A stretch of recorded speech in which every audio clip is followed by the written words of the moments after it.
Good morning, everyone. Welcome to 2021. This is the first episode of the year. It is the Afterglow Live Recap podcast. Oh, wow. How is everyone doing today? Good. Just trying to share some stuff. Okay. Good. Yeah, I just realized that I had hit live and I could hear the delay and it started playing the music again. And I was like, oh my God, what happened? I love live shows. It's so much fun. I see nothing's changed between 2021 for Sya's production skills here. Round of applause. Okay, guys. He's happening right on time. Exactly. Okay, welcome. Erin is our wonderful co-host. I'm Syya, and I'm sorry, Erin.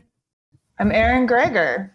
And we are co-founders of Innovation Media Enterprises. And yes, despite what you see here, we produce podcasts.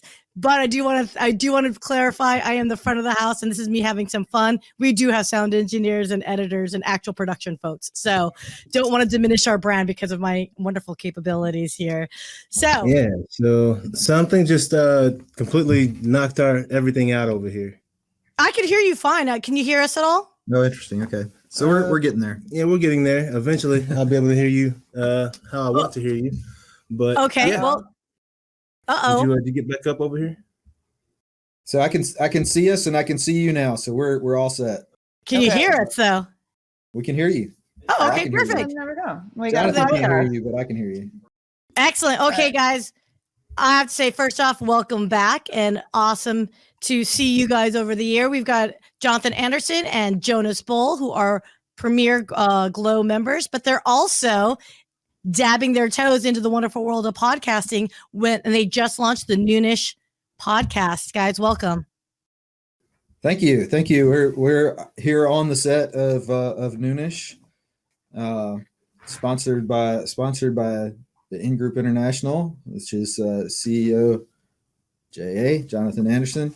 Hello. Noonish is our podcast where we talk about sports, technology, kind of water cooler stuff, but we also have for our guests, we try to have not only what their kind of public persona is, but also the things that happen behind the scenes, their side projects, the things that make them more than just an athlete and more than just an artist, or and last week more than just a sports agent, because we're all multifaceted, and all of those things that make us who we are impact our careers, whether it be athletes or artists or CEOs or creative directors or innovation leaders Or movie stars. That's right. Or daytime TV stars in some cases. You guys have a podcast. Why the name Noonish? I'm kidding. Oh man, yeah, it's interesting. We can never technical difficulties always keep us away from starting at noon. Technically, sometimes one of us is late. Okay, I get it. That's like an upfront agreement. Wednesdays at noon ish.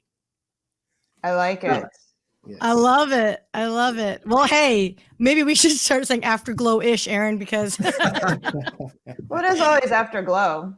It is after. That's right. Yeah, it is Afterglow. Absolutely. Episode. Yeah. Got my technical difficulties taken care of, so I hope everything sounds good. No, you guys sound great. So, okay, so let's talk about this, guys. So, yesterday we welcomed, or actually, I should say, GLO welcomed Bruce Eckhardt. He is a business consultant and strategist, former CEO of a Fortune 500 company, and basically he shared some time with us to articulate his vision and what he sees as best practices for leadership and for leaders to rally the leadership management team, for example. So I gotta tell you, sometimes these talks, I can't help but think, like, until you're in it, I think it's such basic concepts like, oh, no, duh, you need to communicate. Do you guys feel the same way? Or am I just a little bit of a pessimist sometimes? Well, maybe. I think sometimes it's one of those things where it's just good to continue to have that reinforcement, right? To make sure you're doing the correct things and stand along the path and the fundamentals. You know, you always have to come back to the fundamentals of things.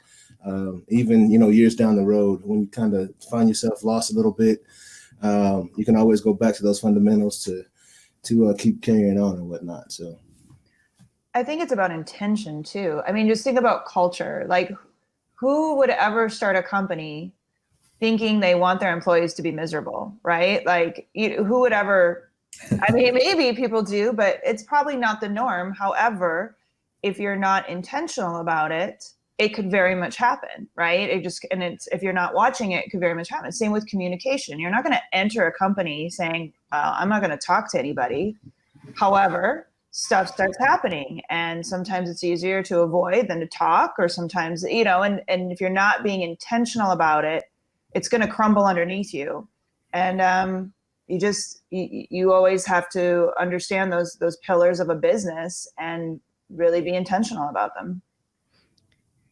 I agree.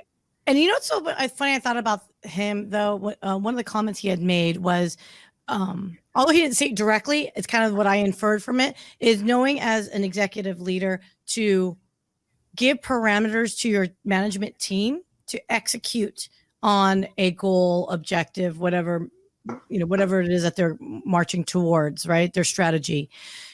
He used an analogy that one of our members resonated with as a former West Point grad, which was, and I'm getting the term wrong because I think I wrote it down on my notes and I don't know why I can't find it anymore, but basically is like a commander. Do you guys remember the term he used? It was give them an order to march up that hill, but let them figure out how to get there. But give them parameters of saying, but you only have 100 troops and you only have 5 planes, if that makes sense. It's the intent of command, right? And that was one of the things that I kind of has resonated. I think that's the thing that has gotten more attention in recent years. We've kind of moved away from the super micromanager CEO, and we now have more of this thing where we put an emphasis on, you need to have your strategy figured out. You need to have your goals aligned. And then if everybody's on the same page and pulling towards the same goal, then you can relax a little bit about the micro details, because I may not agree with Jay on what the exact thing to say to a guest is, or what the right way to approach a sponsor. But if we're both aligned on where we want our business objectives to go, then we're going to be pulling in the same direction. And those details we can work out as we go. That entrepreneur type model, right? Empowering your staff, your people in leadership positions to go out and be themselves. That's why you brought them on board. Right, so they can, and even all the way down. Yeah. You should be. Greatness is in empowering the agency of others, and the more we can let the people who have a job to do that job in the way that they know best how to do it.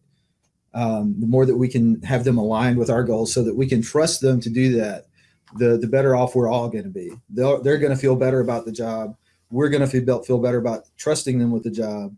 They're going to trust us to lead them in the right direction. So it's just, that's a much better process overall. Well-rounded. It creates a well-rounded environment. Okay. So, I like the hand gestures with it to help to solidify what you guys are talking about. I'm catching what you're pitching. What? But here's the deal. Okay. We are entrepreneurs. We're not leaders of Fortune 500, 200, 1,000. Okay. But don't you feel that there is a challenge that entrepreneurs have in letting go of that trust to, your management team or to your direct reports or whatever? Why do you think we struggle with that? Why did we all kind of nod our heads? Well, ego. I think we like to believe. Let's get at this one. I was just going to say, I think we like to believe we're the best ones that can do it. And you've got to let that go, because two, A, you can't do it all. B, in the first or the previous question, you should be hiring people who are smarter than you in certain areas. Like Mhm. you're the Absolutely. visionary, you're the person putting it together. And ultimately what you should be doing is hiring people, who can execute on that vision, but also help bring a bigger vision to life, right? Like they should be able to give input that you didn't even think of because, I didn't even, that wasn't even, it's even bigger than I could imagine, because that's ultimately what you want to hire. But it's it can be overwhelming too. I mean, it can be really overwhelming trying to you need to onboard people. You need to make sure you're setting them up for success, not just saying, here you go, but how are you setting that up for success? And the whole process, I mean, minute right now, it's super overwhelming to get, okay, I got to make sure you're hiring the right people, that they're going to execute, that they have the tools to execute, that they know they can be empowered, but we're not micromanaging. And sometimes it can become, it's just easier to do it yourself than to really let that go. I think it comes on both sides. I've seen these companies start to, give out more of these like DISC assessments, trying to figure out the different strengths of the people in the organization. They might be in the wrong role. Right. They may have been in the wrong role for this entire time, right? But them having a better understanding as to, okay, are they more client facing, or are they better, drivers? Are they better, workers, like worker ant type, not people, but you know what I mean? Right. You have to have, you have to have all these different variety of people to create that whole. Our differences make us a whole, right? So where I'm lacking, Jonas is great. Where Jonas is great, or where I might be great, Jonas might be lacking. So, but together, that just strengthens us as a team. And I think that a lot of CEOs are starting to recognize that and empower their people a lot more, and just want to understand their teams a little more. I have seen several times in my own consulting with businesses and consulting businesses, that there is somebody who is a very competent starter, a very competent leader, who has, may have a very broad skill set and has a strong personality, who gets into the trap of thinking that they have to do it all because they've always done it all. And when you're starting out, this is what we were literally just talking about this the other day, that there's a lot of things you can get away with because you're so small that it doesn't matter. Like there's no reason to have a complicated business process wrapped around hiring when there's only 3 people in the organization.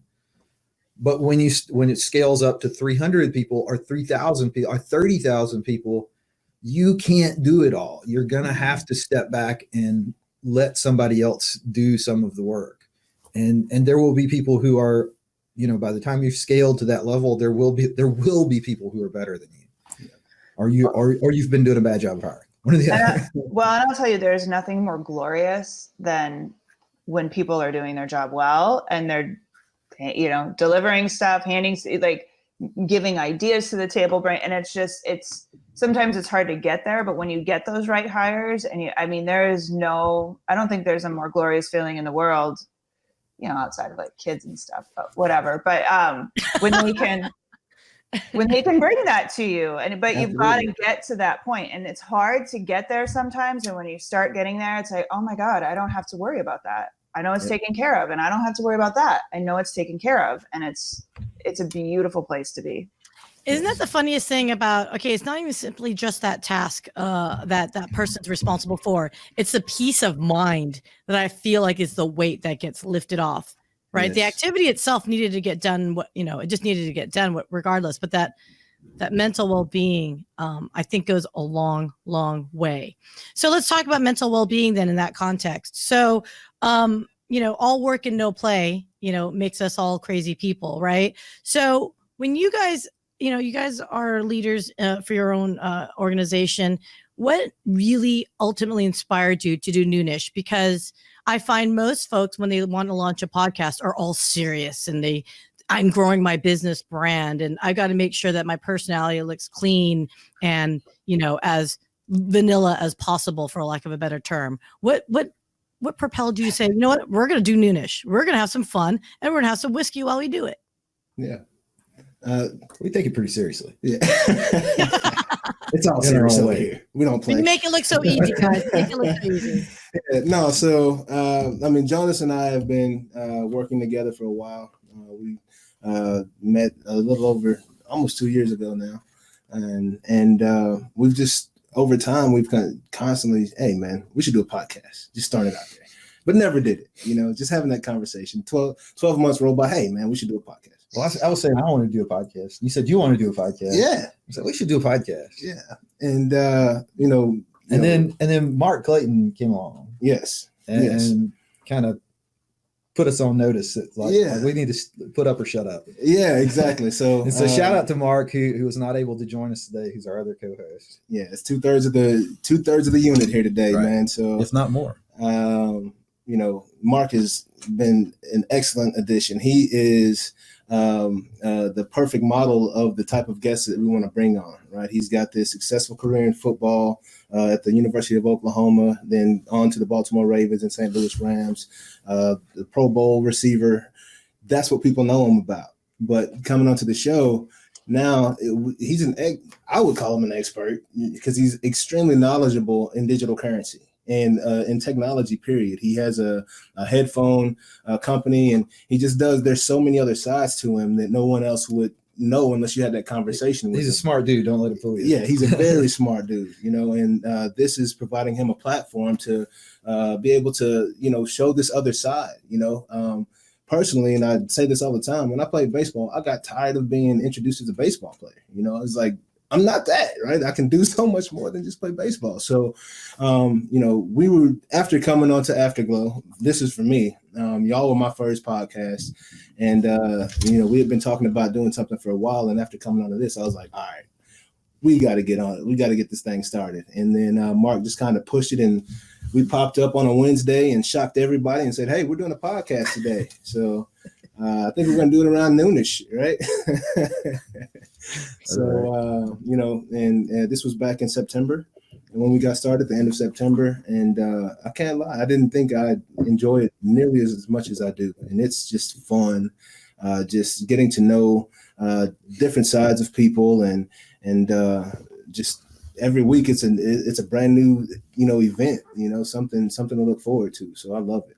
So besides enjoying it, have you found any perks or benefits from it by doing it? Absolutely. Just meeting. I love saying absolutely. I got to chill out with that. But yes, just meeting more people. For instance, Brian McCullough came here from Specs, and he is the ambassador of Specs. He goes all over the world having conversations about alcohol. His job seems pretty dang cool, right? And, I've had a liquor company that I've been attempting to get off the ground for the past 3 years. They've been selling in Colorado, but we got a distribution license in Texas and our liquor license, all that good stuff, in Texas 3 years ago. But we haven't had that, in to get into the company. So I was able to introduce Branch and Barrel to Brian, and now he's, taking it forward and moving it forward in the process. So things that were stagnant, other entrepreneurial opportunities that I wanted to pursue before are now been able to come into fruition from relationships that I've gained from having guests on the show. So I think it's just very cool. Things like that. Shot Socks, been able to promote Shot Socks. I'm wearing some right now, actually. We gotta, I keep my earbud case in my right sock. So we got pockets in these socks, very cool socks. But coming on and been able to advertise and just providing a platform for, different and cool products like that. I think there's a lot of great value in that from the podcast as well. And I think one of the big things that we get from this is, as to circle back to Bruce, one of the things that he's mentioned is basically deliberately, continuously learning, being deliberate about learning and continuing to learn. And that's one of the things that we've, it's definitely been an eye opener for me. I'm not just a huge professional sports guy. It's an ongoing joke. But we've learned, we've learned a lot. I've learned a lot about the business of sports, the business of professional sports. I've learned a lot about digital cryptocurrency, and I would have thought that I would be the one to know about that, but Mark has educated me. Yes. then vice versa. We, continuing to explore new topics and explore with things. That's been an opportunity for us to learn not just about fun water cooler conversations, but also things that help us in other aspects of life and business. Yeah. So it's, we maybe we're not quite as deliberate as Bruce would want us to be, but we, definitely are embracing that continuous learning. I love the fact that the continuous learning with podcasting. So obviously, Erin and I feel like we're the fly on the wall that gets to hear all these amazing, podcasts that we're producing for our clients. And so, Erin, I don't know if you feel this way, but I feel like I'm getting master classes while it's getting produced. Here's the perfect example. So yesterday we had a recording for they're dental CPAs. Like, you wouldn't think you'd get a lot out of this. And we joke about it. I'm not saying anything bad about a client, but they've got this and it's so freaking good. And they did a rush podcast. I was going through it this morning. Went and talked to my husband. Hey, did you know this about the PPP and that you should be doing this? And did you know that you can? He's like, I can't apply. I'm like, you can apply because it's quarter based. It's not year based. He's like, I didn't know that. I'm like, you're welcome. But all because I went through a podcast and just because usually I don't edit, but we're trying to get it out fast. I'm like, thank goodness I edited that one. So that's a perfect example. Yeah, I say we promote them, Erin. It's Beyond the Bite Wing. It's Edwards and Associates podcast. And I got to tell you, I was joking. When I was talking to them, Ash is one of the hosts. He's got such a sonorous, is that the correct pronunciation? Yeah, he's like, I don't know if that's the right word. That's a big word. I got to look that up. Yeah. It is the best voice, you guys. I'm like, Ash. I know, I'm jealous of some of those people with a nice voice. Yeah. I can't stand my voice on them. Which is sad because I like to talk so much. You have such a smooth voice, though, Jonas. I don't get it. The next step is who's going to start singing right on a podcast. I'm kidding. I kid. So I want to bring this back to Bruce a little bit because with the podcasting, I do think you're putting yourself out there. I do think for some individuals, it's outside their comfort zone. Others, it's like, woohoo, I'm just swimming. It's what I do kind of thing. I really liked his question that he asked because I think that those that do podcasting and it's outside their comfort zone is exhibiting a certain amount of leadership. And one of the questions in the VIP session, so if you are a Premier GLO member, you actually get put into a side room with the speaker of that week, and you get basically a one-on-one with that individual. And one of the questions that was posed to Bruce was, what is the difference between CEO and president? So, guys, what is your definition? Because we know what Bruce is, but I want to hear yours first. You first. Well, I have an opinion. Oh, yeah. I see let's start with the president. So I see the president, not the U.S. president, but the president of a company, as you've evolved to the point where it's almost a managerial role. You're involved more in the smooth operation of the company rather than the more visionary role, which I see more as a CEO role. Not always visionary, but there is an element of vision. And the CEO role tends to be more, I hate to use the word figurehead, but you're much more of an upfront, out there, usually very public facing figure, and having that vision and strategy setting and the role of sort of being a role model even for what direction the company needs to go, as opposed to being more aligned to smooth operations and management and sort of maintenance of the company. Jonathan, you want to add to that? No, I agree with Jonas, man. That's pretty well said. Yeah, I have nothing more to add there. Yeah, I didn't have one on that one either. I was like, oh, yeah, it's above my pay grade. Yeah. Well, I would say that I would be the first to say that those are not hard and fast. There's no defining, brick wall between those positions. There's a lot of cases where a president is a visionary and a CEO is a process manager. It depends on the company and it depends on the person, but they sort of group that way.